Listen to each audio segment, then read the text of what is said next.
Monday, August 16th, 2009. I'm sure you've seen the pictures that have been hanged up around LA and other places.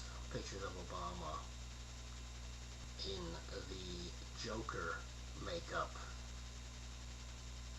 looking like the supervillain from the Batman movie, the Heath Ledger Joker. Can you believe that people are actually being charged with vandalism for hanging up a poster when there's millions of posters hanged up around anywhere for any purpose? This particular hanger-upper or hanger-uppers of these posters, the posters of these posters are actually being harassed. It just goes to show you the authoritarian tentacles that are stretching out from the White House. The Omen is a crew of people that are bent on world domination, or trying to spread the tentacles from the White House to parts known and unknown across the 7 seas and throughout the 4 corners of the earth.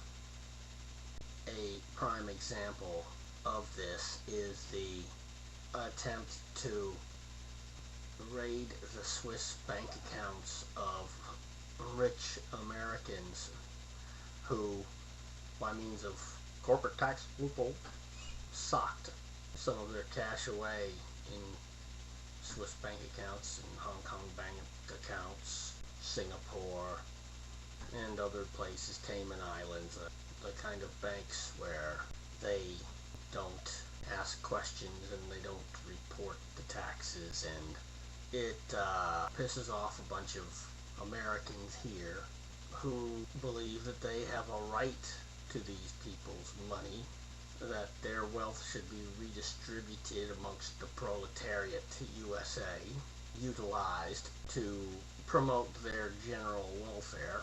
And so the opinion is of the lower classes around the world and in our own country that this is a good thing. So at a first glance, it appears to be a wise populist move.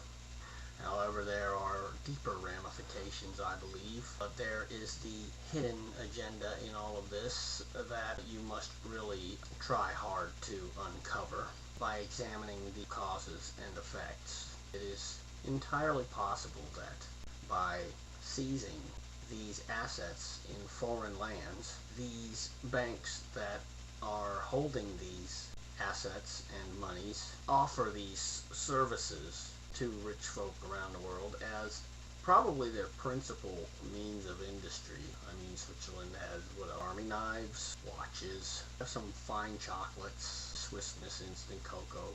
You have these bank accounts.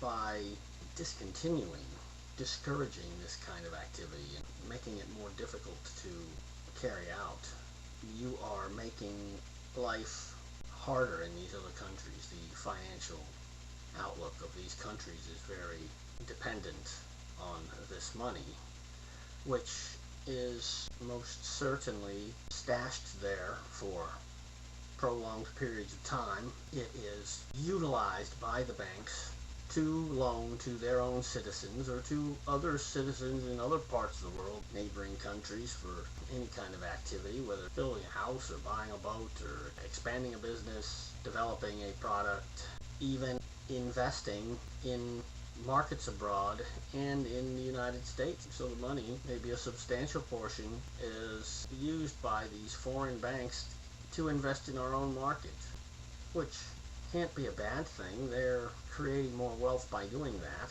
But this terrible move by the Omen cannot have any possible good intent except to aggravate the masses in our own country.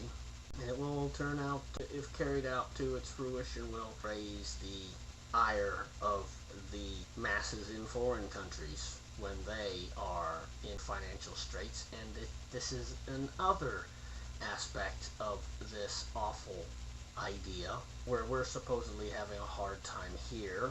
A lot of investors say the foreign markets are where it's at. It's not going to be now because it's going to be more difficult for lots of American investors to invest in them. But by the seizing of these assets, somehow the administration finagling the laws to make a case that these people have committed a crime of some sort. This will also produce another Atlas Shrugged effect where the rich man who earns the money in the United States and stashes it overseas will no longer find any benefit in doing so and could very well just walk away from his company. The company would cave in and fold, and lots of people would lose their jobs.